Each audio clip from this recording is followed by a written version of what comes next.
Hi, this is Nick. Welcome to the channel where we talk all things real estate in the Czech Republic. Today, I want to take you through what a 7% interest rate might mean for you.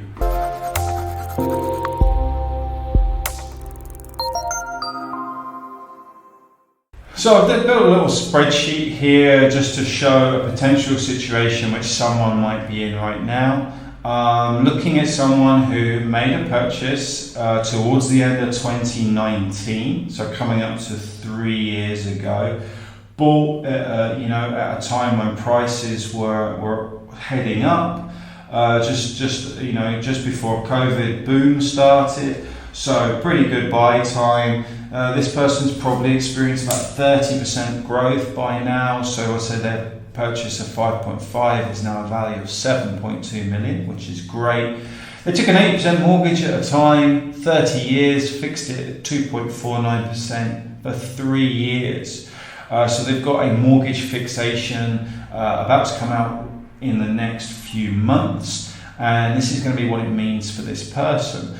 So looking at what their mortgage value is going to be, so their mortgage is going to have reduced from 4.4 million down to just below 4.2 million here by November, which will give them an equity in the property. So basically how much of the money, of the value of that property is theirs, of around 3 million. Now originally they would have bought it for 5.5 and put in 1.1 million to buy it. So they're close to triple the amount of equity that they started with, which is a really nice position they've built up for themselves.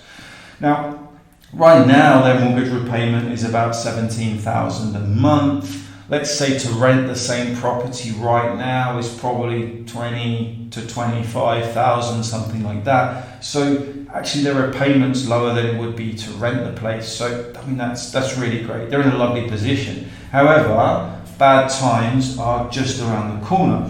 So if we now look at what the 7% interest rate that they're likely going to get means versus the 2.49, is a huge increase in their mortgage repayment.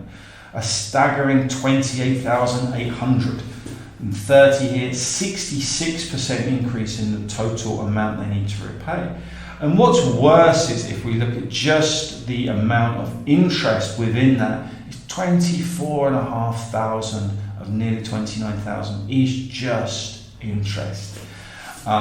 So now there's a big question, because basically if we exclude the amount of capital that they're paying off their mortgage, they've got a mortgage of 24,500, an interest payment of 24,500, but to rent something similar, they could probably do for a bit less or the same, so around 23,000.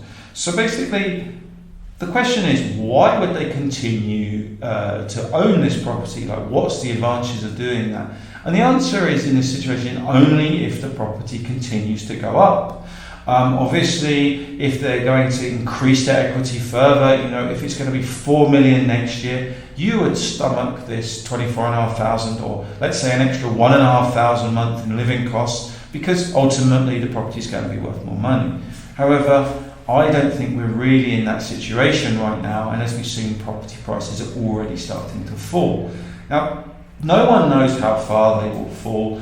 We've got this graph here, which I've used on recent videos, just showing like how the market has gone up and then corrected a little and gone up and corrected a little.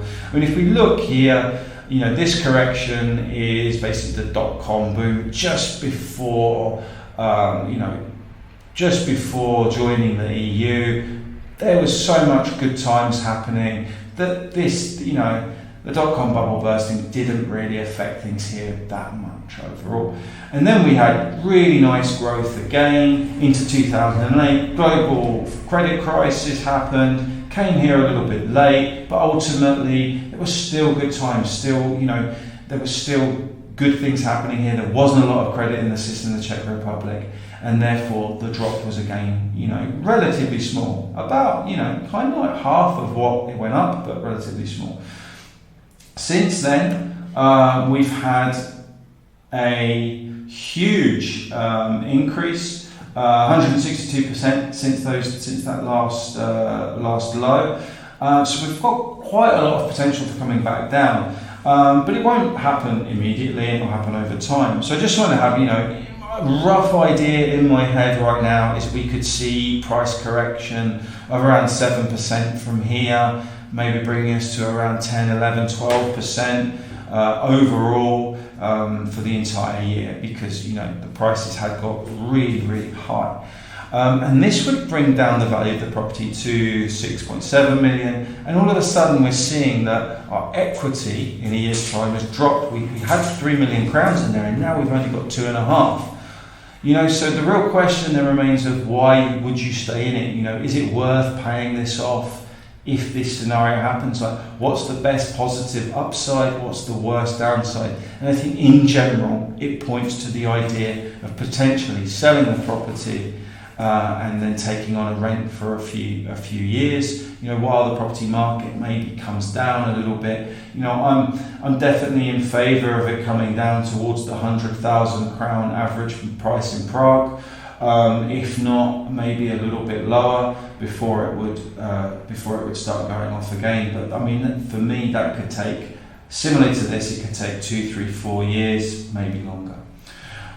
So I hope this video has been useful for you guys, and I look forward to seeing you soon. Take care. Bye bye.